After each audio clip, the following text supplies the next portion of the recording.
Si no existe ninguna contraindicación en el paciente, se debe realizar la punción lumbar sin retraso.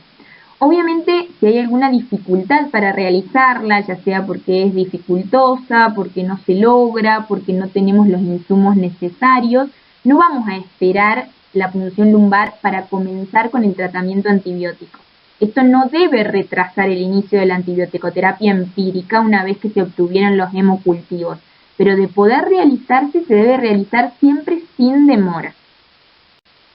Para realizar una punción lumbar, vamos a colocar al paciente en decúbito lateral con los miembros inferiores flexionados contra el pecho, llevando las rodillas hacia el pecho y la cabeza inclinada hacia el ombligo, como mirándose el ombligo. En esa posición vamos a palpar las apófisis espinosas, identificando los espacios interespinosos y las crestas ilíacas por el borde superior, y vamos a tomar como referencia el espacio que las une y que cruza justo L3, L4, que es el sitio donde debe realizarse la punción lumbar. Para lograr una buena asepsia de la zona, vamos a realizar un campo sucio, limpiando con algún antiséptico en forma circular desde el sitio de punción hacia afuera y luego un nuevo campo limpio. Vamos a colocar el trocar con el bisel paralelo al raquis, así vamos a tratar de disminuir todo lo que puedan llegar a ser desgarros de la dura madre. La aguja siempre perpendicular a la espalda y levemente cefálica, ¿sí? Como en dirección hacia el ombligo. Y vamos a retirar el trocar con el fijador puesto y vamos a aplicar un apósito. Una vez que obtenemos el líquido, vamos a valorar el aspecto y la presión de apertura de salida del líquido, que normalmente varía entre 100 y 200 milímetros de agua, y vamos a obtener 3 tubos como mínimo. Los protocolos más ampliados incluyen hasta 7, para analizar las muestras mínimamente de físico-químico y citológico y bacteriología con cultivos y Gram. Cada uno de los tubitos debe tener al menos 2 a 4 mililitros de líquido. Siempre tengamos en cuenta que un líquido turbio, con cierta opacidad, implica la existencia de más de 200 leucocitos por mililitro, más de 400 hematíes o más de 100.000 bacterias. Y que si la punción es traumática, vamos a tener que corregir el resultado restando un leucocito por cada 700 hematíes presentes.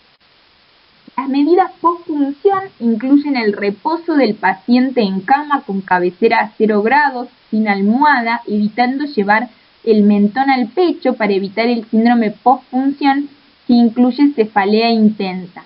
Debemos tener siempre una vía venosa periférica por si aparecieran signos de enclavamiento, lo cual es bastante infrecuente, pero si ocurre no se debe retirar la aguja y se debe reperfundir con manitol y dexametasona.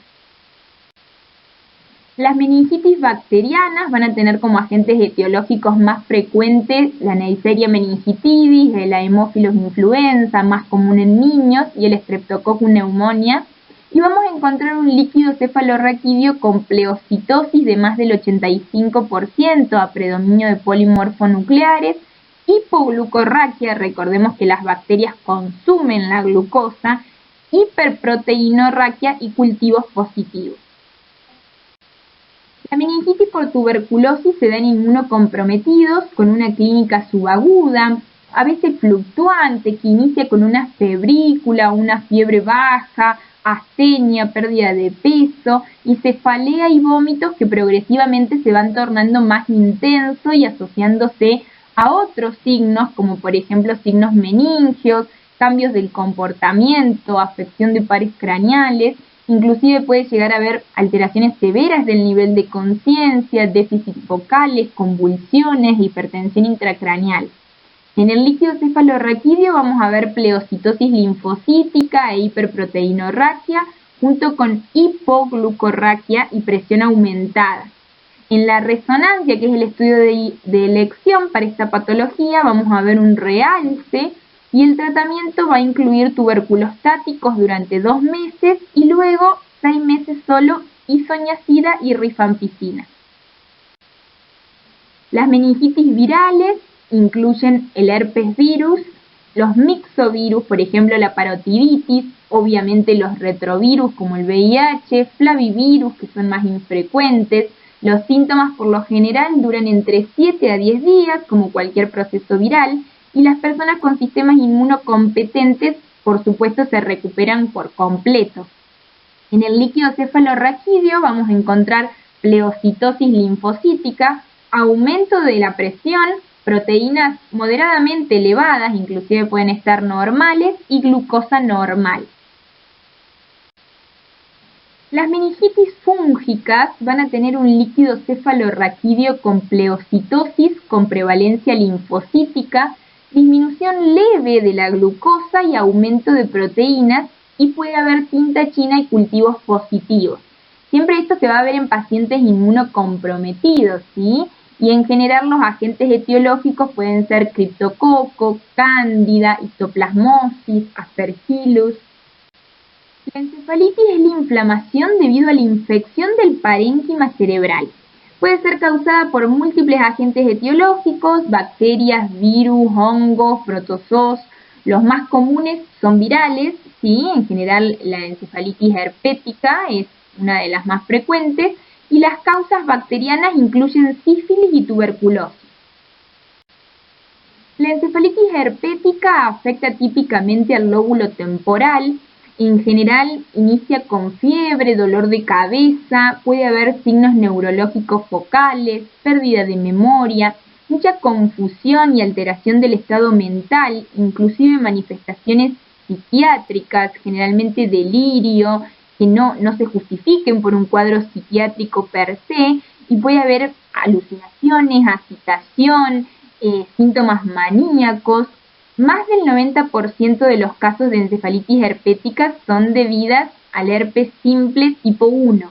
Y el líquido cefalorraquídeo nos va a mostrar signos de infección viral con una glucorraquia normal o reducida, con pleocitosis mononuclear y aumento del número de glóbulos rojos.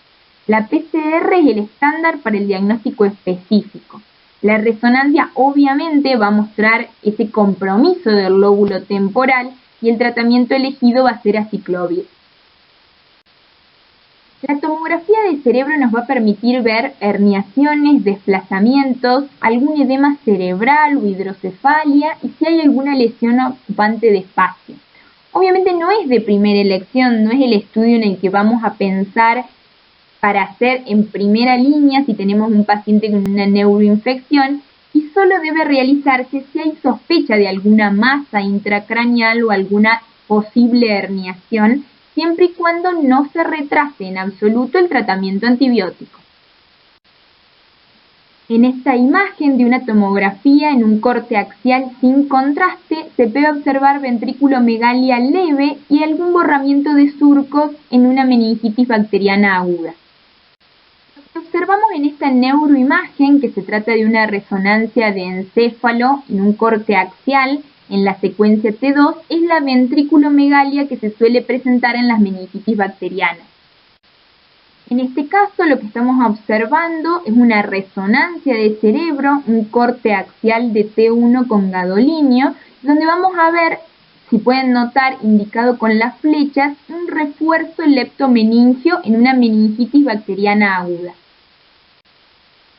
En esta imagen se puede observar en una tomografía hipodensidad en el territorio de la arteria cerebral media y un empiema subdural bastante importante.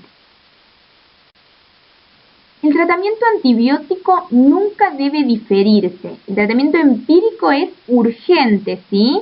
Y va a depender de la población que estemos tratando y del germen que hayamos aislado en el análisis del líquido cefalorraquídeo. Teniendo en cuenta que en un adulto donde se sospeche una meningitis bacteriana, el esquema va a incluir vancomicina, ceftriaxona o cefotaxima, y si estamos pensando en algo herpético, se puede cubrir también con aciclovir. Muchas gracias por su atención.